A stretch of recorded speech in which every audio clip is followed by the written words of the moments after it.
Olá, este é o canal Versátil de novembro. Um dos principais destaques do mês é a coleção Cinema Samurai Volume 7, que vem em edição limitada em Digistack com 3 DVDs, reunindo 6 filmes inéditos desse importante gênero do cinema japonês.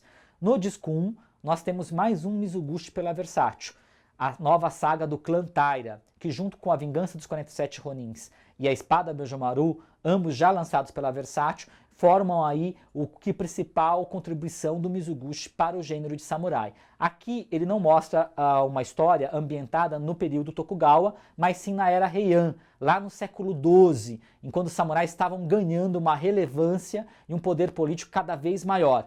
Então é bastante interessante como ele vai mostrar a sociedade japonesa daquele período, fazer um trabalho de cor muito marcante, né? E também a presença do Raizo Ishikawa, um grande astro de filme de samurai. Nós já lançamos A Traição e inúmeros outros filmes com o Raizo Ishikawa, e o Raizo Ishikawa está presente aqui em mais 3 filmes. Esse é o filme, na verdade, do Mizuguchi que lançou o Raizo Ishikawa ao estrelato. Aí nós temos também no disco 1 o Tanji Sazen e o Pote de Ouro, do Sadao Yamanaka. Esse também tem uma relação especial com outros filmes lançados pela Versátil. O próprio Sadao, nós já lançamos o filme dele Humanidade e Balões de Papel, que era de 37, na Caixa Cinema Samurai Volume 3, e nós lançamos uma outra versão dessa história, do Hideo Gosha, O Segredo da Urna, no Cinema Samurai Volume 5. Porque o personagem do Tanji Sazen, esse samurai caolho de um braço só, é bastante popular. Aqui o registro é um registro de humanismo, com bastante humor, né? Quase uma comédia o filme, com todo aquele toque de construção de personagem, um olhar bastante terno para a situação daquela classe empobrecida pelo Sadao Yamanaka. Então é bem interessante comparar esse filme super raro do cinema japonês com Humanidade e Balões de Papel, já lançado por nós. No disco 2, nós temos os 2 primeiros filmes da trilogia A Espada Demoníaca, que está completa nessa caixa e é um dos grandes destaques.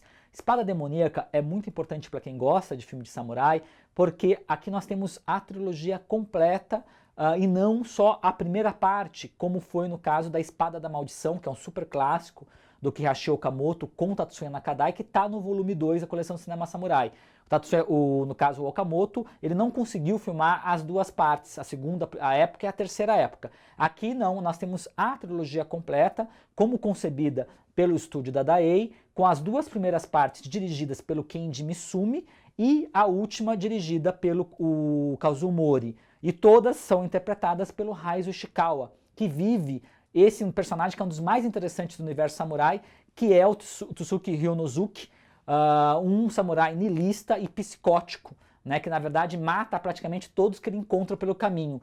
Então é um personagem muito bem desenvolvido ao longo desses filmes, e vale muito a pena destacar a direção do Kenji Misumi, que aliás, o Kenji Misumi, que é o grande diretor do Lobo Solitário, de vários outros filmes importantes aí de samurai, como A Lâmina Diabólica, O Filho do Destino e Os Últimos Samurais, é o começo aqui da carreira dele, e ele está trabalhando com um roteiro do Teinosuke Kinugasa, do diretor do Portal do Inferno. Então todo um trabalho, aquela construção visual, ele filma aí, lutas de samurai do Herói Samurai como poucos diretores. Então toda a escrita visual do Misumi está muito bem desenvolvida nesses filmes, né?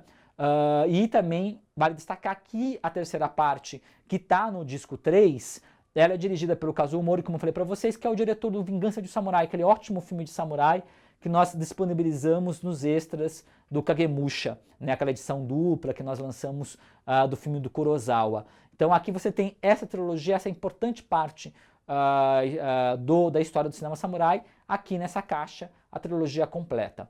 Aí, fechando a coleção, nós temos mais um de Daigeki Cruel, que é o Conto Cruel do Fim do Shogunato, dirigido pelo Taikato, que era um diretor importante de filmes de Yakuza, que a gente lançou Sangue de Vingança na coleção Cinema Yakuza Volume 3. Aqui ele está fazendo, em pleno meados dos anos 60, a época do Daigeki Cruel, esses filmes revisionistas, com um viés bastante crítico do Shogunato e do Bushido, como Harakiri, A Traição, como Juramento de Obediência. Nós temos aqui uma releitura dos Shinzegumi, né, o famoso grupo de samurais, né, pró-shogunato. Então é um filme bastante violento, bastante crítico a quem foram os Shinsengumi, né? Inclusive com um final que é um final assim, bastante inesquecível para quem gosta aí entende esse período da história do cinema japonês.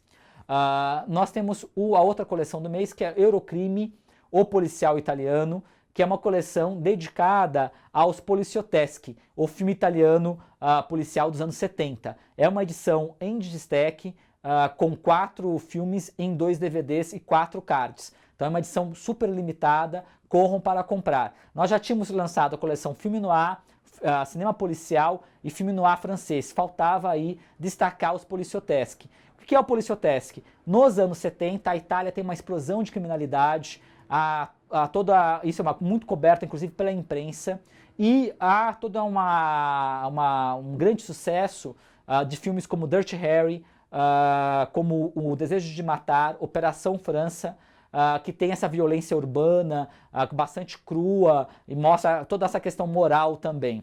Aí nós temos, os italianos começam, assim como fizeram com Faroeste Spaghetti, com Giallo, a fazer a sua própria versão do filme policial americano. E aí nós, 2 diretores importantes desse movimento é justamente o Fernando de Léo e Umberto Lenzi. Nessa coleção, no primeiro volume, nós reunimos 2 filmes do Fernando de Léo e 2 filmes do Umberto Lenzi. No disco 1 nós temos o Milão, calibre 9, que é do Fernando de Léo, considerado o grande nome do policioteschi. Ele seria o Jean-Pierre Melville, né? O que o Jean-Pierre Melville foi para o cinema francês, ele é para o cinema, para o policioteschi. E aqui, esse é o principal filme dele, o Milão Calibre 9, Calibre 9, que nós acompanhamos aí essa trajetória do Hugo Piazza, que é um criminoso que sai da prisão e começa a ser perseguido pelos ex-comparsas, porque teria ficado com um roubo, a grana de um roubo, né, que ele praticou antes de ser preso. Então é um filme muito bem construído, com bastante violência, com uma montagem muito eficiente, diálogos marcantes, né? E vale destacar que bastante extras relativo a esse filme é o Fernando de Léo. Um documentário de 40 minutos sobre o Fernando de Léo e policioteschi. Tem um especial sobre policioteschi ainda, que discute todo o legado do Fernando de Léo. No mesmo disco, nós temos O Cínico, o Infame e o Violento, que é um filme que só tinha saído em VHS por aqui, do Umberto Lenzi, o diretor dos filmes canibais, do Giallo, que foi muito importante também no policioteschi. E aqui nós temos o Maurizio Merli e o Thomas Milian, que é aquele ator ítalo-cubano, que é super importante. Os dois são 2 grandes astros do policioteschi. E é um filme que vai discutir, na verdade, o Maurizio Merli, ele vai combater como policial um criminoso que é o chinês, né, o Chino, e é bastante interessante essa oposição entre o Maurizio Merli e o Thomas Milian. No disco 2, nós temos o Por Ordem da Cosa Nostra, outro filme do Fernando de Léo. Aqui tem a participação do Wood Strode, né, o famoso ator americano que trabalhou com Valerio Zulini, com Sergio Leone, o Mario Adorf, que trabalhava com Fassbinder, né? E esse é um filme interessante em que você tem um cafetão que vai ser vítima de uma queima de arquivo, né? Vai ser acusado, é um bode expiatório. Então é um filme também com bastante violência, e uma construção de personagem interessante e uma perseguição de carro que não deve nada à Operação França, ao Bullitt, aos filmes americanos dos anos 70. E, por último, O Quase Humano, que Umberto Lenzi considerava um dos seus principais filmes, tá? Que tem o Henry Silva, que é outro astro importante do filme policioteschi, e o Thomas Milian, num dos seus melhores papéis, que ele vive, na verdade, um psicopata, um cara extremamente violento, muito com uma psicopatia doentia, né? E aí todo o esforço da polícia em persegui-lo, né? Tem um final bastante impactante também, que discute toda a questão da justiça na época na Itália. E tem um depoimento do Lenzi, já velhinho, um pouco antes de falecer, em que ele fala da contribuição e conta histórias bem interessantes, como o fato da mulher do Morricone ter proibido o Morricone de fazer trilhas para o Lenzi, justamente por filmes como O Quase Humano, conteúdo polêmico, conteúdo violento. E por fim, fechando o mês, nós temos Mulheres na Direção, tá? Uma edição limitada com 4 cards, um destaque em 2 DVDs, reunindo 4 filmes dirigidos por mulheres, né? O primeiro filme do disco 1 é justamente Uma Canta, a Outra Não, que é um filme do final dos anos 70, da Agnes Varda, né, baseado aí naquela famosa frase, né, da Simone de Beauvoir, do segundo sexo, em que ela fala que não se nasce mulher, torna-se mulher. Né? É um filme bastante interessante que a partir da história de duas mulheres, de duas amigas, nós acompanhamos um pouco do movimento feminista na França dos anos 70. Nós temos um outro filme importante, junto com Uma Canta, a Outra Não, da Agnès Varda, nós temos o Laços de Sangue, da Aida Lupino. A Aida Lupino, que foi uma diretora muito importante, pioneira, aliás, a única diretora de filme noir. Ela fundou uma produtora independente e esse é um dos filmes dela que permaneciam inéditos no Brasil.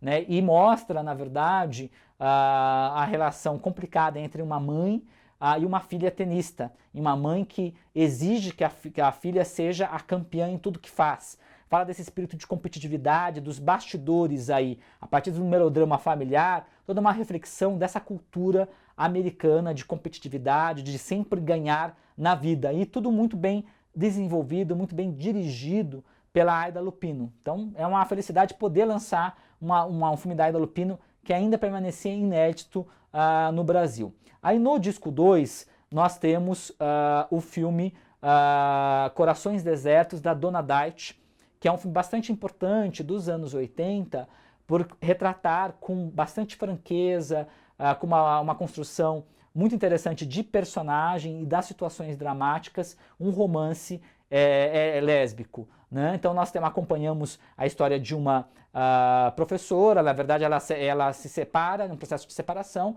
e ela acaba se envolvendo num romance lésbico, enfrentando todo o preconceito, inclusive da família, do seu interesse romântico e daquela sociedade extremamente conservadora. Aí nós temos junto com o filme uma ótima entrevista da Donna Dite, que ela vai conversar aí sobre o filme, o que foi realizar aquele filme que estava à frente aí do seu tempo. Então, fechando a coleção, nós temos O Lixo e o Sonho, que era o filme de estreia da Lynne Ramsay, diretora escocesa de grande destaque, ficou muito famosa pelo filme Precisamos Falar sobre Kevin. Esse é o filme de estreia dela, em que ela faz um filme de infância, de olhar infantil numa realidade muito dura, que é as periferias miseráveis da cidade de Glasgow, na Escócia. E através, justamente durante a greve dos lixeiros na cidade. E aí nós acompanhamos aquele cotidiano duro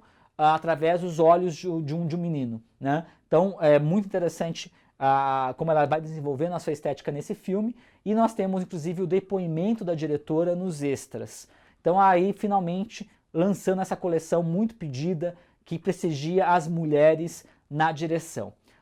Então no próximo mês, né, que é o mês de dezembro, mas com a entrega antecipada já a partir do dia 22 de novembro, nós vamos ter 3 coleções. Filme Noir volume 12, que é edição limitada, com 6 cards, trazendo 7 filmes em 3 DVDs. Então nós teremos mais uma vez um filme de extra, nesse caso, O Encontro em Londres, do Basil Dearden, que é um filme que fala sobre racismo, um filme noir britânico.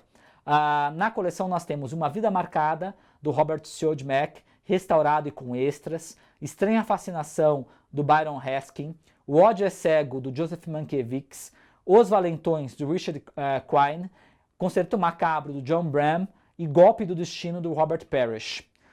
Aí teremos também Vampiros no Cinema, volume 3, com O Vício, do Abel Ferrara, A Noiva Ensanguentada, do Vicente Aranda, A Maldição de Lemora, do Richard Blackburn, e As Filhas de Drácula, do José Ramon Larraz. Lembrando que todos restaurados e com extras, edição limitada com 4 cards. E fechando o mês de dezembro, Slashers volume 4, com os filmes Comunhão, do Alfred Soule, uma nova restauração, está muito bonita a cópia, Horário de Visitas, do Jean-Claude Lord, A Iniciação, O Trem do Terror, do Roger Spottswood, e A Iniciação é do Larry Stewart. Então, 4 filmes com uma edição também limitada, com 4 cards e muitos extras. Então é isso, eu agradeço vocês e até dezembro.